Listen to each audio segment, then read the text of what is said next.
మహాపరిశుద్ధ ప్రేమించిన తండ్రి, నీ ఘనమైన నామాన్ని బట్టి వందనాలు, స్తుతులు, స్తోత్రాలు చెల్లించున్నాం. ఇంతవరకు నీ యొక్క మహాకృపను బట్టి తండ్రి, నన్ను నీ పిల్లలైన వారిని సజీవమైన రెక్కల్లో ఉంచి నీ కౌగిట్లో భద్రతను అనుగ్రహించి క్షేమకరమైన స్థితిని మాకు అనుగ్రహింపజేసి నీ సన్నిధికి నడిపించారు. అందరిని బట్టి కృతజ్ఞతలు. నాయన, ఈరోజు తండ్రి నీ సన్నిధిలోకి కనబడడానికి రావడానికి కృపను అనుగ్రహించినందుకు మీకు కృతజ్ఞతలు తెలియజేస్తూ కొద్ది సమయం తండ్రి నీ మాటలు అందించడానికి కృప చూపించినందుకు వందనాలు. నీ మాటలు అందిస్తుండగా నీ సహాయము, అలాగే నీ ఆత్మ నడిపింపు, నీ ఆలోచన నాకు అనుగ్రహించమని కృపలో జ్ఞాపకం చేసుకోమని యేసుక్రీస్తు వారి పేరట ప్రార్థన చేస్తున్నాం తండ్రి. ఆమేన్. కూర్చుందామండి. ప్రభునందు ప్రియమైన వాళ్ళారా, ఈరోజు లోకమంతా కూడా ఒక ప్రత్యేకమైన దినాన్ని జరుపుకుంటుంది. ఏంటది? ఈస్టర్.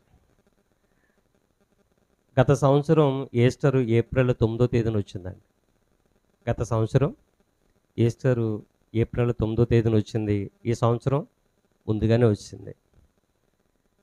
ఈరోజు ఈస్టరా కాదా అనే విషయం పక్కన పెడితే అందరూ కూడా, ప్రపంచంలో ఉన్న క్రైస్తవులు అందరూ కూడా ఈస్టరు అనే భ్రమలోనే ఉన్నారు.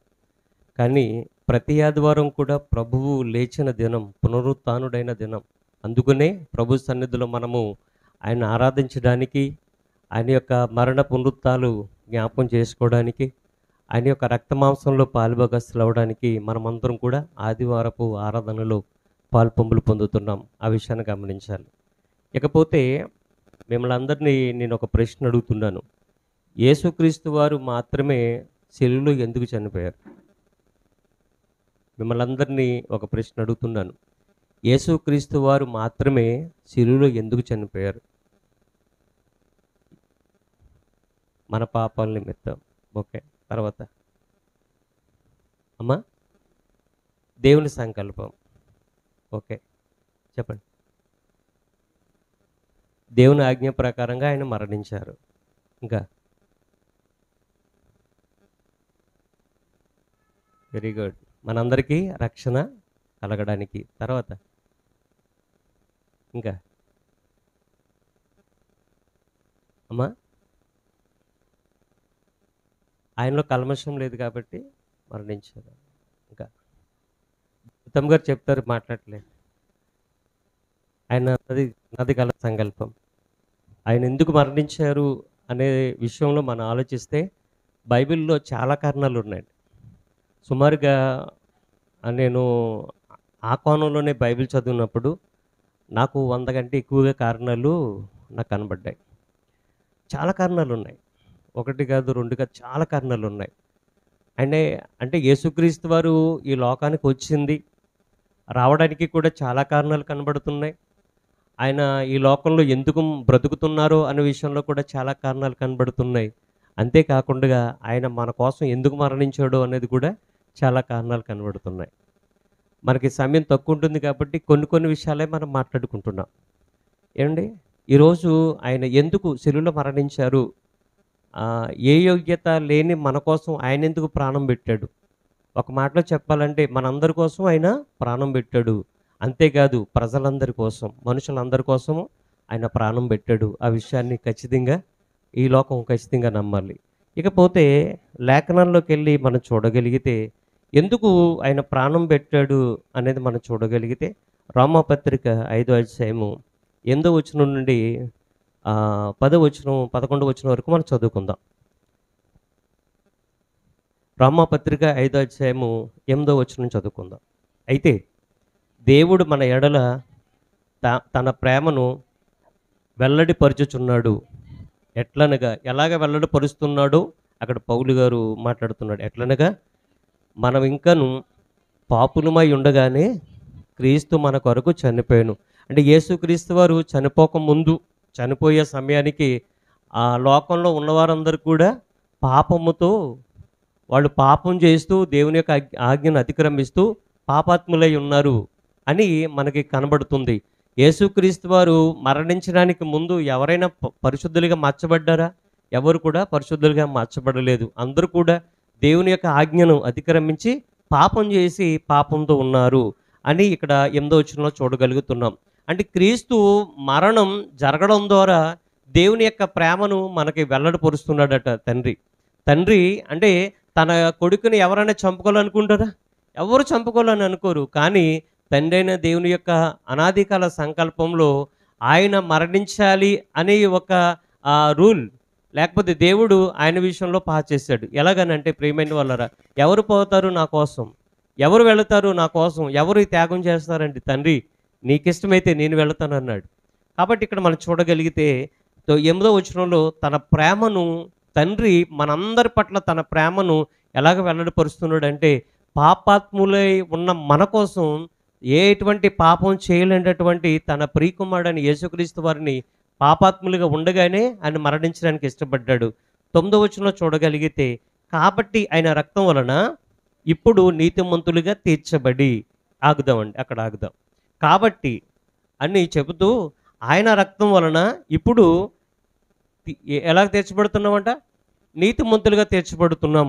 అంటే ఆయన రక్తము ద్వారానే మాత్రమే మనిషిలో అంటే ఈ పాపాత్ములైనటువంటి ప్రతి ఒక్కరిలో, లేదా ఒకప్పుడు మనము కూడా దేవునికి విరోధంగా బ్రతికిన వాళ్ళమే, మనము కూడా ఒకప్పుడు పాపపు బ్రతుకులు బ్రతికిన వాళ్ళమే, మనందరూ కూడా పాపాత్ములే ఒకప్పుడు. కానీ క్రీస్తు రక్తం చేత మనము శుద్ధి చేయబడి, పవిత్రపరచబడి, ప్రత్యేకించబడి నీతిమంతులుగా తీర్చబడ్డాం. అంటే మనము నీతిమంతులుగా తీర్చబడడానికి మన తెలివితేటలు కాదు కారణం. మనం నీతిమంతులుగా తీర్చబడడానికి మనకున్న సమస్త మనకి ఏదైతే ఉందో అది కాదు కారణం. మన పలుకుబడి కారణం కాదు, మన అంగబలం లేకపోతే కండబలం, గుండె బలం, ఈ ప్రసాదాన్ని ఇవై కాదు. నువ్వు నీతిమంతుడిగా తీర్చబడడానికి గల కారణం పరిశుద్ధుడైనటువంటి, కలంకం లేనటువంటి, కల్మషం లేనటువంటి యేసుక్రీస్తు వారు చిందించినటువంటి రక్తం చేతనే మాత్రమే మనము నీతిమంతులుగా తీర్చబడ్డాము. అంటే అంతకుముందు యేసుక్రీస్తు వారు రక్తం చిందించడానికి ముందు మనుషుల్లో నీతి ఉందండి? వాళ్ళు నీతిమంతులా? కాదు ప్రియమైన వాళ్ళరా. కానీ ఇక్కడ మనం చూడగలిగితే నువ్వు నీతిమంతుడిగా చేయబడడానికి ఆయన ప్రాణం పెట్టబడ్డాడు. కాబట్టి ఇందాక మనము ఒక ప్రశ్న అడిగినప్పుడు చాలామంది సమాధానాలు చెప్పారు. ఆ సమాధానంలో ఈ సమాధానం కూడా రాసుకోనండి. మనము నీతిమంతులుగా మార్చబడడానికి ఆయన సిలువను ఎక్కవలసి వచ్చింది. ఇదే విషయాన్ని పేతురు గారు చాలా క్లియర్గా మాట్లాడుతున్నారు. పేతురు గారు రాసిన 2వ పత్రిక, అపోస్తలుడైన పేతురు గారు రాసిన మొదటి పత్రిక 2వ అధ్యాయము 24వ వచనం చూడండి. పేతురు గారు ఇంకా క్లియర్గా మాట్లాడుతున్నారు. మనము పాపముల విషయమై చనిపోయి నీతి విషయమై జీవించినట్లు అని రాయబడి ఉంది. అంటే మనము ఎందులో మరణించామటండి? ఏ విషయంలో మృతి పొందాము? పాపముల విషయంలో మృతి పొందాము. కానీ మరలా నీతి విషయంలో మనము నీతి విషయంలో మరలా జీవించాలి అని అంటే దానికి కారకుడు ఎవరై ఉన్నాడు? ఇప్పుడు యేసుక్రీస్తు వారు. కాబట్టి ప్రియమైన వాళ్ళరా, పౌలు గారు ద్వారా యేసుక్రీస్తు వారి యొక్క మరణ పునరుత్థానం గురించి చాలా చాలా క్లారిటీగా దేవుడు తెలియజేశాడు. అలాగే అపోస్తుల ద్వారా కూడా చాలా చాలా వివరంగా తెలియజేశాడు. మనము పాపం విషయమే చనిపోయి నీతి విషయమే జీవించినట్లు ఆయనే, అనగా యేసుక్రీస్తు ప్రభుల వారు తానే తన శరీరం ముందు మన పాపములను మ్రాను మీద మోసుకొనెను అని రాయబడింది. యెరూషలేము వీధుల్లో ఆయన సిలువ మోసుకొని వెళుతున్నాడు. ఆ సిలువ దేనితో చేయబడింది? చెక్కతో, అంటే మ్రానుతో చేయబడింది. నిలువుగాను అడ్డగాను ఉన్నటువంటి ఆ యొక్క చెక్క ప్రియమైన వాళ్ళ, లేకపోతే ఆ యొక్క కొయ్య, ఇంకా ఏమంటారు, ఇంకా ఆ మ్రాను ఏంటి మోసుకొని వెళుతున్నాడు. అందరికీ ఏం కనబడుతుంది? సిలువలో ఆయన భుజాల మీద ఉంది ఏం కనబడుతుంది? సిలువ కనబడుతుంది. కానీ బైబిల్ ఏం చెప్తుంది తెలుసండి? ఆ సిలువ ఏటంట? ఆ భారం ఆ సిలువ భారం ఏ భారం? అది మన యొక్క పాపముల భారము. కాబట్టి ప్రియమైన వాళ్ళరా, మన యొక్క పాపముల యొక్క భారాన్ని ఆయన సిలువలో మోసుకొని వెళుతున్నాడు. మోసుకొని వెళుతూ మన కోసం మనందరి కోసం కూడా ఆయన ప్రాణం పెట్టాడు అని అంటే ఎంత గొప్ప ఆశ్చర్యమైన విషయం ఒకసారి ఆలోచించేయండి. ఇకపోతే ఆయన ప్రాణం పెట్టడం ద్వారా, ఆయన మరణించడం ద్వారా, ఆయనను స్వరక్షణగా అంగీకరించడం ద్వారా నువ్వు అనీతిమంతునిగా ఉన్న నీవు ఎలాగ మార్చబడుతున్నావు? నీతిమంతులుగా మార్చబడుతున్నావు. కాబట్టి ప్రియమైన వాళ్ళరా, మనము నీతి విషయమే జీవించాలి. అంటే యేసుక్రీస్తు వారిని ఎవరైతే స్వరక్షణగా అంగీకరించి దేవుని చెప్పిన మాటల ప్రకారంగా బ్రతుకుతారో వాళ్ళు నీతిమంతులుగా వాళ్ళు బ్రతుకుతారు అనే విషయాన్ని లేఖనం చాలా స్పష్టంగా చలవిస్తుంది. వాక్య ప్రకారంగా బ్రతికితే ఏంటి, వాక్య ప్రకారంగా మన ముందు మన పితరులు జీవించారు. వాళ్ళు జీవిస్తే వాళ్ళకి ఏ స్థానాన్ని అయితే దేవుడిస్తాడో, అలాగే వాక్య ప్రకారంగా బ్రతికి మనం నీతిమంతులుగా తీర్చబడితే అదే స్థానాన్ని దేవుడు మనకి ఏం చేస్తాడండి, ఇస్తాడు అనే విషయాన్ని గమనించాలి. కాబట్టి ప్రభునందు ప్రియమైన వాళ్ళారా, అంతకుముందు నీతిమంతులుగా చేయబడడానికి ముందు మనం దుర్నీతితో ఉన్నాము. కానీ యేసుక్రీస్తు వారు మన నీతిమంతులుగా చేయడానికి ఆయన మరణించాడు. మనము అనీతిమంతులుగా ఉన్న మన జీవితాలలో నీతిని తీసుకురావడానికి, నీతిమంతమైన బ్రతుకును మనకి ఇవ్వడానికి ఆయన ప్రాణం పెట్టాడనే విషయాన్ని మనం అర్థం చేసుకోగలుగుతున్నాం. అదే పౌలు గారు తీతుకు రాసిన పత్రికలో ఒక మాట మాట్లాడుతున్నాడు. ఆ మాట మనం చూడగలిగితే తీతుకు రాసిన పత్రిక 2వ అధ్యాయము 14వ వచనాన్ని చూడగలిగితే అక్కడ చాలా స్పష్టంగా ఈ యొక్క దుర్నీతి గురించి, ఆయన సమస్తమైన దుర్నీతి నుండి మనలను విమోచించాడు. అంటే ఆయన మరణించడానికి కారణం, సిలువను ఎక్కి తన ప్రాణం పెట్టడానికి గల కారణం ఏంటి తెలుసండి? మనలను సమస్తమైన దుర్నీతి నుండి విమోచించడానికి ఆయన తన ప్రాణం పెట్టాడు అనే విషయం మనకు అర్థమవుతుంది. అంతేకాకుండా సత్క్రియలందు ఆసక్తి గల ప్రజలను తన కోసము పవిత్రపరచుకోవడానికి ఆయన మరణించవలసి వచ్చింది. తర్వాత అంతేకాకుండా ఆయన మరణించిన తర్వాత సత్క్రియలందు ఆసక్తి గల ప్రజలను పవిత్రపరుచుకొని ఏం చేసుకున్నాడంట? తన సొత్తుగా చేసుకున్నాడటండి. తన సొత్తుగా చేసుకోవడానికి తన్ను తానే, తనకు తానుగానే బలవంతం లేదు. యేసు నువ్వు చనిపోతావా చనవా, చనిపోతావా సావా అని ఎవరు అడగలేదు. తనకు తానుగానే ఏం చేశాడంట? మన కోసము అర్పించుకున్నాడటండి. ఆలోచించండి ప్రియమైన వాళ్ళ. దుష్క్రియల నుండి నీకు విమోచన కలగాలి, నీతిమంతుడిగా నువ్వు తీర్చబడాలి. దేవుని యొక్క అనాదికాల సంకల్పంలో మనకి రక్షణ అనేది కావాలి. గుడ్ ఫ్రైడే అని మొన్నటి దినాన్న శుక్రవారం దినం లోకమంతా జరుపుకుంది. యేసుక్రీస్తు వారు మరణించిన రోజు గుడ్ ఫ్రైడే అండి. ఒక వ్యక్తి, ఒక నీతిమంతుడు మరణించిన రోజుని గుడ్ ఫ్రైడే అనొచ్చా? మంచి శుక్రవారం అనొచ్చా? అనకూడదా? మన జీవితాల్లో ప్రియమైన వల్ల మన మనసు గాయాలు ఇప్పటికి ఉన్నాయి. మన యొక్క సంఘం అంతటికి కూడా మనసుకి గాయాలు ఉన్నాయి. ఒక వ్యక్తి చనిపోయిన రోజు ఉంటుంది. ఆ చనిపోయిన రోజుని జ్ఞాపకం చేసుకొని మనం బాధపడుతుంటాం. అది మంచి రోజుగా ఎంచుకుంటాం మనం. మన జీవితాల్లోనే మనకిష్టమైన వారు మన నుండి వెళ్ళిపోయిన ఆ రోజుని జ్ఞాపకం చేసుకొని అది మంచి రోజు ఎంచుకుంటామా? మనకిష్టమైన వారే మన నుండి వెళ్ళిపోయిన రోజుని మనము మంచి రోజుకి ఎంచుకోం కదా. మరి యేసుక్రీస్తు వారు మనకిష్టమైన వ్యక్తి కదా. ఆయన చనిపోయిన రోజు అని జ్ఞాపకం చేసుకుంటున్నాం. జ్ఞాపకం చేసుకుంటూ అది గుడ్ ఫ్రైడే మంచి శుక్రవారము, అదే శుభ శుక్రవారం అంటున్నాం. మంచి శుక్రవారం అని ఎందుకు అంటున్నారంటే ప్రియమైన వాళ్ళారా, ఆ రోజు మన శుక్రవారం కాదు నేను మాట్లాడుతుంది. యేసుక్రీస్తు వారు శిలువలో చనిపోయిన ఆ శుక్రవారం ఉందో చూసారా, ఆ రోజుకి కొన్ని ప్రత్యేకతలు ఉన్నాయి. ప్రపంచంలో ఎవ్వరూ చేయలేనటువంటి కార్యాన్ని యేసుక్రీస్తు వారు చేశారు. ఆయన మరణం ద్వారా మరణపు ముళ్ళుని ఏం చేశాడండి? విరిచాడు. మరణపు ముళ్ళు విరిచిన రోజు ఆయన చనిపోయిన రోజు.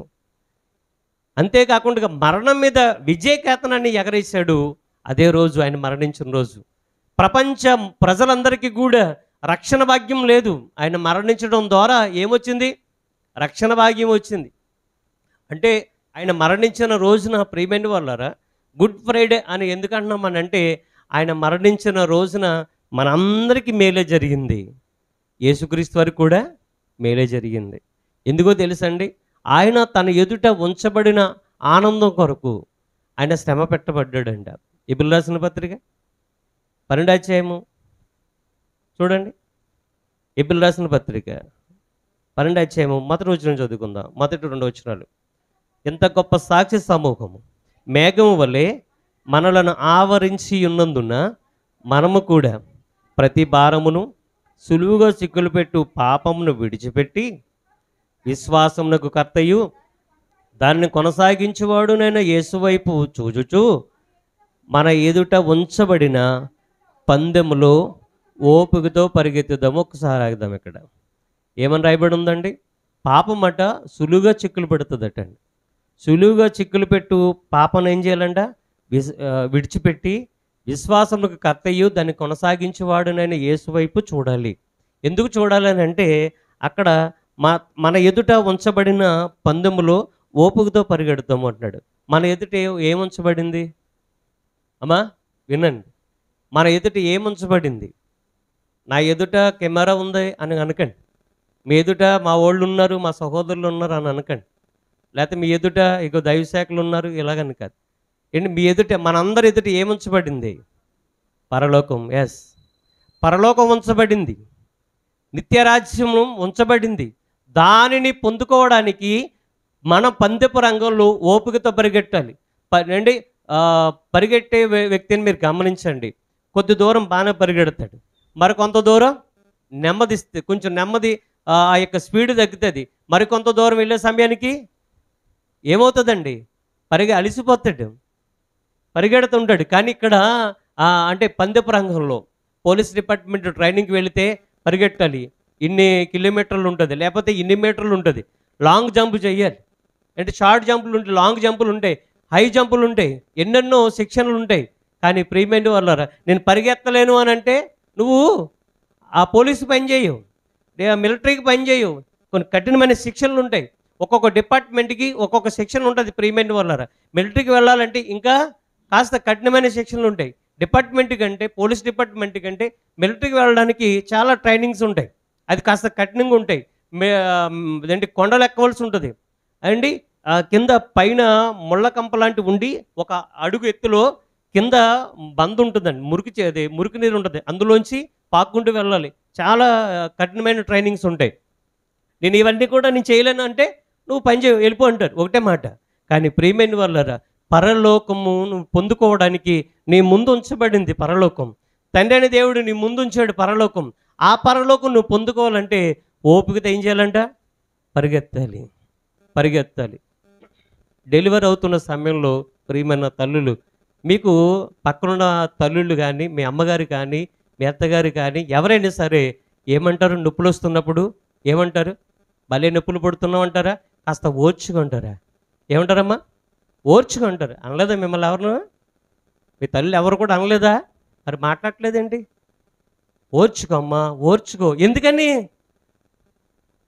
నొప్పి పడేది ఎవరు? బల మీద ఉన్నారు. పక్కన అనేది ఎవరు? నొప్పి పడేవాళ్ళు కాదు. ఆ బాధను ప్రసవేదన పడుతున్న వాళ్ళకి పక్కన వాళ్ళు ఏం చెప్తారు? అమ్మ ధైర్యం చెప్తుంటారు, అమ్మ కాస్త ఓర్చుకో. ఎందుకనంటే మరికొద్ది నిమిషాల్లో పండంటే బిడ్డకు నువ్వు జన్మనివ్వబోతున్నావు. బిడ్డ పుట్టే వరకు కూడా ఏం చేయాలి? ప్రసవేదనని ఓర్చుకోవాలి. అలాగే పరలోకం కూడా నువ్వు సంపాదించుకోవాలి అంటే ప్రియమైన వాళ్ళరా అన్నిటిని ఓర్చుకోవాలి. యేసుక్రీస్తు వారికి పరలోకం ఉత్తినిచ్చలేదు తండ్రి, ఓర్చుకున్నాడు ఆయన. మొక్క మీద గుద్దుతుంటే ఓర్చుకున్నాడు ఆయన, మొక్క మీద ఉమ్మేస్తే ఓర్చుకున్నాడు ఆయన. వెనకాల వచ్చి పటేలమని పిడికిలతో గుద్ది లేకపోతే అరచేతితో కొట్టి, ఒరే యేసు నిన్నెవడు కొట్టాడు చెప్పరా అని హేళన చేస్తే ఓర్చుకున్నాడు ఆయన. బెత్తాలతో కొడితే ఓర్చుకున్నాడు ఆయన. ముళ్ళ కిరీటం పెడితే ఓర్చుకున్నాడు ఆయన. పక్కలో బల్లెపు పోటుతో పొడిస్తే ఓర్చుకున్నాడు ఆయన. 2 చేతుల్లో 2 కళ్ళు బలమైన మేకులు బలంగా దిగ్గొడుతుంటే ఓర్చుకున్నాడు ఆయన. సొగసైనను స్వరూపమైన లేకుండా తన శరీరం అంతా కూడా చంద్రవందరం అయిపోయింది. ప్రియమైన వల్ల ఈయన యేసు ప్రభువైన ఆనమాలు కట్టలేనంతగా ఆయన దేహం చీల్చబడింది, ఓర్చుకున్నాడు ఆయన. అంతేకాదు వెనకాల వచ్చి చెళ్ళుమని కొట్టి నేను ఎవరు కొట్టారో లేకపోతే ఆయన హేళన చేశారు. చెరువులో సిలువెక్కినప్పుడు కూడా హేళన చేయడం మానలేదండి, ఆయన్ని అవమానపరచడం మానలేదండి. భూమి మీద ఉన్నప్పుడు ఆయన సిలువ ఎక్కకుండా భూమి మీద ఉన్నప్పుడు ఎంతోమందిని రక్షించాడు. వీడు అని అపహాసంతో మాట్లాడారండి, అగౌరవంతో మాట్లాడారండి. అయినా ఆయన ఓర్చుకున్నాడు. ప్రియమైన వాళ్ళారా, ఇతరులను రక్షించిన వీడు నువ్వు రక్షించుకొని నువ్వు సిలువలో దించి రావచ్చు కదా అన్నాడు. అయినా సరే ఓర్చుకున్నాడు. అంతేకాదు ప్రియమైన వాళ్ళారా, ఆయన పక్కనున్న 2 దొంగలు కూడా ఆయన అవమానించారు. కానీ ఆయన పడుతున్న వేదన, ఆ యొక్క ప్రసవేదన, ఆ బాధను అంతటిని కూడా చూసి ఒక కుడి వైపున ఒక దొంగకు మాత్రం మనసు కరిగింది. ఆయన నీతిమంతుడని గ్రహించాడు. యేసు నీ రాజ్యంతో వస్తున్నప్పుడు నన్ను కూడా జ్ఞాపం చేసుకో అన్నాడు. ఎప్పుడో కాదు, ఇప్పుడే నాతో పాటు వచ్చి అన్నాడు ఆయన. ఏంటి అలాగ హేళన చేస్తున్నారు, పక్కనే హింసిస్తున్నారు, బాధిస్తున్నారు. ఒక ఒక బుక్లో నేను చదివినప్పుడు కాస్త కళ్ళంట నీళ్ళు చెమ్మగిలినాయి నాకు. ఆయన యొక్క శ్రమల గురించి, ఆయన కొరడాలతో కొడుతున్నప్పుడు శ్రమల గురించి ఒక భక్తుడు వివరిస్తూ రాశాడు, తన యొక్క విశ్లేషణ తెలియజేశాడు. ఎలాగనంటే ప్రియమైన వాళ్ళరా, ముళ్ళ కిరీటంతో కొడుతున్నప్పుడు ఈ యొక్క మనకున్న శరీరం ప్రియమైన వాళ్ళరా ఈ యొక్క ఎముకకు అంటుకుని ఉంటుంది, నరాలు ఉంటాయి. నరాలు ఈ యొక్క శరీరంలో మాంసం ముద్దలో ఏంటి నరాలు ఉంటాయి. ఆ యొక్క మాంసం అంతా కూడా దేనికన్నా అంటుకుని ఉంటుందండి, ఎముకలకు అంటుకొని ఉంటాయి. మీకు ఎలా తెలుసా అని అంటారా? ఒకసారి మీరు చికెన్ షాప్కి కానీ మటన్ షాప్కి వెళ్ళండి. మటన్ షాప్కి వెళ్తున్నప్పుడు 1 కేజీ మటనై, 1/2 కేజీ మటనై, 1/4 కేజీ మటనై అని అంటాం. అతను మాంసాన్ని తీస్తున్నప్పుడు ఆ ఎముకలకు లేకపోతే నాన్బార్ అంటారు చూసారా, దాంట్లోంచి తీస్తున్నప్పుడు ఇది యొక్క ఎముకలకు అంటిపోయిన మాంసాన్ని ఏం చేస్తాడు? కత్తితోటి పోస్తూ ఉంటాడు ప్రియమైన వాళ్ళారా, ఒలుస్తూ ఉంటాడు. అలాగే మన చర్మం కూడా ఉంది. అయితే కొరడాలతో కొడుతున్నప్పుడు ఆయన యొక్క శరీరం ఎముకలతో అంటుపోయినట్టు శరీరం కూడా అలాగా బయటకు వచ్చి వేలాడుతూ ఉండేదట ప్రియమైన వాళ్ళారా. అంటే ఆయన యొక్క శిలువ మరణం గురించి ఆయన ఎంత అధ్యయనం చేశాడో నాకు తెలియదు, కానీ ఆ మాట చదువుతున్నప్పుడు నిజంగా ఎంత ఘోరంగా ఆయన హింసించబడ్డా అని అనిపించింది. కాబట్టి మనం ఆలోచన చేయాలి. అంత ఘోరమైన హింస పొందుతున్నప్పుడు కూడా ఆయన సహించాడు. అప్పటికి కూడా ఆయన ఏమన్నాడు తెలుసండి, ఓ పక్కనేమో మండు టెండ, ఓ పక్కనేమో అందరూ హేళన చేస్తున్నారు. హేళన చేస్తున్న సమయంలో కూడా చేతుల్లో కాళ్ళు కూడా మేకలు దిగ్గొట్టారు, తలపైన ముళ్ళ కిరీటం పెట్టారు, శరీరం అంతా కూడా అప్పటికే గాయాలు అయిపోయాయి. అయితే అప్పటికైనా బాధను అనుభవిస్తూ ఆయన చెరువులో ఆఖరి క్షణాల్లో మాట్లాడిన మొట్టమొదటి మాట విన్నారు కదా. ఏంటన్నమాట? తండ్రి, వీరేం చేయుచున్నారు, వీరు ఎరుగరు గనక వీరిని క్షమించు అన్నాడు. అంటే ఆ మాట అనే సమయంలో ప్రియమైన వాళ్ళరా ఆయన ఎంత అవస్థలో ఉన్నాడో, ఎంత బాధపడుతున్నాడో, తన యొక్క శరీరం ఎంత బాధిస్తుందో ఒక్కసారి మీరు ఆలోచించాలి. ఇంత భరించుకుంటూ, ఇంతని కూడా ఓర్చుకుంటూ కూడా ఇతరులు క్షమించగలిగాడు అని అంటే ఆయన లాంటి మనసు మనకు రావాలి. అందుకే పౌలు గారు అటువంటి యొక్క విషయాన్ని తన యొక్క జీవితంలో క్రియారూపంగా చూపిస్తూ ఒక మాట అంటాడు, క్రీస్తు యేసునకు కలిగిన ఈ మనసును మీరు ధరించుకోండి. అటువంటి మనసు మీరు కూడా కలిగి ఉండండి. అంటే క్రీస్తు యేసునకు కలిగిన మనసును ఎవరు కలిగి ఉన్నారు? పౌలు గారు కలిగి ఉన్నారు. పౌలు గారికి యేసుక్రీస్తు వారికి మనం చాలా కంపేర్ చేయొచ్చు అండి. చాలా విషయాల్లో దగ్గరగా కనబడుతుంటారు ఏంటి, కొన్ని విషయాలు మాత్రం చాలా దగ్గరగా కనబడుతుంటాయి. కాబట్టి ప్రియమైన వాళ్ళారా, ఇక్కడ మనం చూడగలిగితే ఏంటి ఎన్ని సహించుకున్నాడు. ఎందుకు సహించుకున్నాడు? ఆయన ఎదుట కూడా ఒకటి ఉంచబడింది. ఏంటది? మన ఎదుటే పరలోకం అనే ఒక స్వాస్థ్యాన్ని తండ్రి అయిన దేవుడు మన ఎదుట ఉంచినప్పుడు ఆయన ఎదుట కూడా పరలోకం అనే స్వాస్థ్యాన్ని ఉంచాడట. చదవండి మిగిలిన భాగాన్ని. ఆయన అంటే మనము మన ఎదుట ఉంచబడిన పందెములో ఓపికతో పరిగెత్తుదాము అని చెబుతూ ఏమని రాయబడిన తర్వాత, ఆయన తన ఎదుట ఉంచబడిన ఆనందము కొరకై అవమానాన్ని నిర్లక్ష్యపెట్టి సిలువను సహించి దేవుని సింహాసనం యొక్క కుడిపార్శ్వమున ఆసీనుడై ఉన్నాడు. యేసుక్రీస్తు వారు తండ్రి యొక్క కుడిపార్శ్వమున ఆసీనుడై ఈజీగా వెళ్ళిపోలేదు. ఆయన తండ్రి యొక్క కుడిపార్శ్వమున ఆసీనుడై ఉన్నాడంటే ఇక్కడ చూడు, సిలువను సహించాడటండి, అవమాన నిర్లక్ష్యం పెట్టాడంట. తన ఎదుట ఉంచబడిన ఆనందం కొరకు నేను మరణిస్తే మరుక్షణం నా తండ్రి దగ్గర ఉంటాను. నేను మరణించినా పర్లేదు, నన్ను అవమానపరిచినా పర్లేదు, నన్ను హేళన చేసినా పర్లేదు, ఇవన్నీ కూడా జరిగితే నేను మరణించిన తర్వాత మరుక్షణం నా తండ్రి దగ్గరికి వెళ్ళిపోతాను. నా తండ్రి దగ్గర నాకు బాధలు ఉండవు, కన్నీరు ఉండవు, ఆకలి దప్పులు ఉండవు, మరణం ఉండదు, సూర్యుడు ఉండడు, చంద్రుడు ఉండడు. ఏంటి? తండ్రి దగ్గర నిత్యము సంతోషంగా ఉండొచ్చు. ఆ ఆనందం కొరకు మనకు వచ్చే పెద్ద కష్టాలేం కాదు ప్రియమైన వాళ్ళు, నీకు వచ్చే పెద్ద కష్టాలేం కాదు, ఇబ్బందులు కాదు. చిన్న విషయాల్లో కూడా టెన్షన్ పడిపోతుంటారు, చిన్న విషయాల్లో కూడా బాగా లోతుగా ఆలోచిస్తూ ఉంటారు. మన ఎదుట ఉంచబడింది పరలోకం అనే స్వాస్థ్యాన్ని నీకు ఇవ్వడానికి ఆయన సిద్ధంగా ఉన్నాడు. యేసుక్రీస్తు వారు పొందుకున్నారు, అన్ని సహించారు. ఆయనను స్వరక్షణగా అంగీకరించిన నీవు కూడా అన్నిటిని ఏం చేయాలండి? సహించుకోవాలి ప్రియమైన వాళ్ళని, ఓర్చుకోవాలి. అందుకనే మనం పరిశుద్ధులుగా చేయబడడానికి ఆయన ప్రాణం పెట్టవలసి వచ్చింది. మనము నీతిమంతులుగా చేయబడడానికి ఆయన ప్రాణం పెట్టబడవలసి ఉంటుంది. ఇంకొక మాట మనం చూడగలిగితే కొలస్సీ రాసిన పత్రికలో ఈ మాట చాలా బాగుంటుందండి. ఈ మాట చాలా బాగుంటుంది. ఆ మాట చదువుకోవడానికి ముందుగా గలతీయులకు రాసిన పత్రిక 3వ అధ్యాయము 13, 14 వచనాలు చదువుకొని ఆ మాటలోకి వెళ్దాం. గలతీయులకు రాసిన పత్రిక 3వ అధ్యాయము 13, 14 వచనాలు. ఆత్మను గూర్చిన వాగ్దానము విశ్వాసం వలన మనకు లభించున్నట్లు అబ్రహాము పొందిన ఆశీర్వచనము క్రీస్తు యేసు ద్వారా అన్ని జనులకు కలుగుటకై. ఇక్కడ ఈ వచనాన్ని చాలా జాగ్రత్తగా చూడాలని కోరుతున్నాను. క్రీస్తు మన కోసము శాపమై మనలను ధర్మశాస్త్రము యొక్క శాపము నుండి విమోచించెను రాయబడి ఉంది. అంటే ఆయన ఎందుకు మరణించాడు? ధర్మశాస్త్రము యొక్క శాపము నుండి మనల్ని విమోచించడానికి ఆయన శాపగ్రస్తుడై ఆయన మరణించవలసిన పరిస్థితి ఏర్పడింది. ఏంటి, ధర్మశాస్త్ర కాలంలో ఉన్నటువంటి పరిస్థితులు ఇప్పుడు కూడా ఉన్నాయనుకోండి, మీరు చెప్పాలి. ధర్మశాస్త్ర కాలంలో ఉన్నటువంటి పరిస్థితులు, ధర్మశాస్త్రము ఆచరించకపోతే జరిగే పరిస్థితులన్నీ కూడా ఇప్పుడు ఉన్నాయనుకోండి, మనం ఈ విధంగా ఉండగలుగుతామా? ఉండలేం. ఆ శాపము నుండి యేసుక్రీస్తు వారు మనల్ని విమోచించడానికి, మనం విమోచింపబడడానికి, మనకి విమోచన అంటే విడుదల కలగడానికి ఆయన ఏం చేశాడంటే శాపగ్రస్తుడై, మన కోసం శాపగ్రస్తుడై, ఆయన శాపగ్రస్తుడు కాదు, మన కోసం అయ్యాడు.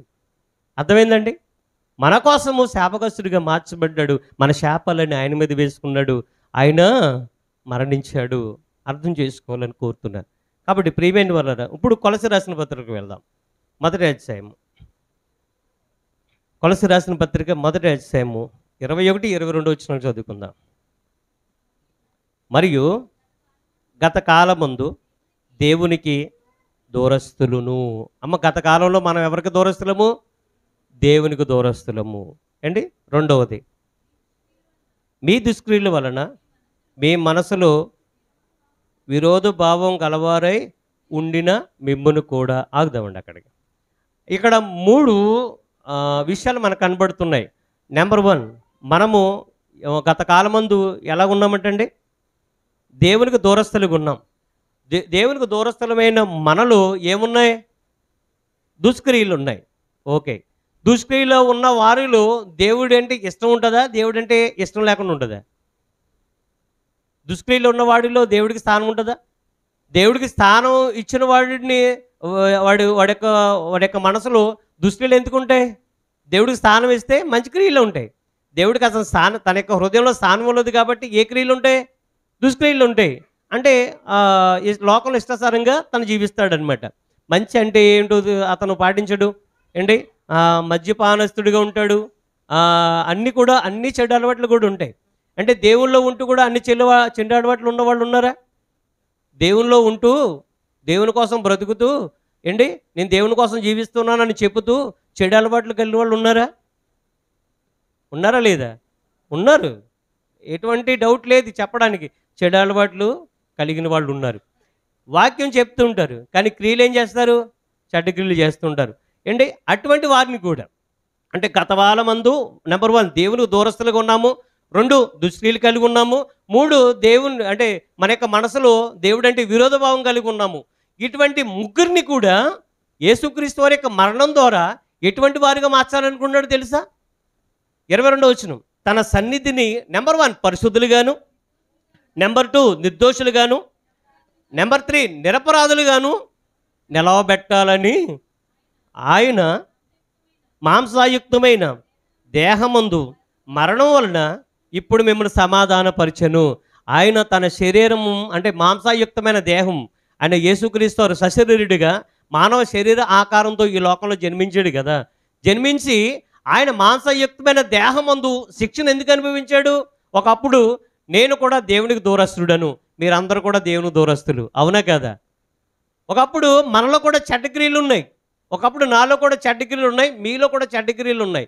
తర్వాత మనము చెడ్డ క్రియలో ఉన్న మనకి దేవుడు అంటే ఇష్టం ఉండదా? మంచి మాటలు చెబితే వింటామా? విన్నాం. కానీ ప్రియమైన వాళ్ళ ఈ 3 చెడ్డ గుణాలు ఉన్న వారిని ఏం చేస్తున్నాడో తన సన్నిధిలో నిరపరాధులుగా, పరిశుద్ధులుగా, తర్వాత 22వ వచనంలో నిర్దోషులుగా నిలవబెట్టాడటండి. నిలబెట్టి తన సన్నిధిలో అంటే పరలోకంలో నిలబెట్టడానికి ఆయన మరణించాడు అనే విషయాన్ని గమనించాలి. గత కాలం, ప్రజెంటు, నాడు, నేడు, ఈ రెండు విషయాలు ఆలోచించండి. ఒకప్పుడు మన జీవితం, నేడు మన జీవితం. ఒకప్పుడు మన జీవితం ఏ విధంగా సాగింది, ఇప్పుడు ఏ విధంగా సాగుతుంది. కాబట్టి ప్రియమైన వాళ్ళరా, ఒకప్పుడు దేవుని దూరస్తునిగా ఉన్న నిన్ను ఆయన సన్నిధిలో పరిశుద్ధులుగా, నిర్దోషులుగా, నిరపరాధులుగా నిలబెట్టాడు. ఈ విషయాన్ని మర్చిపోకండి.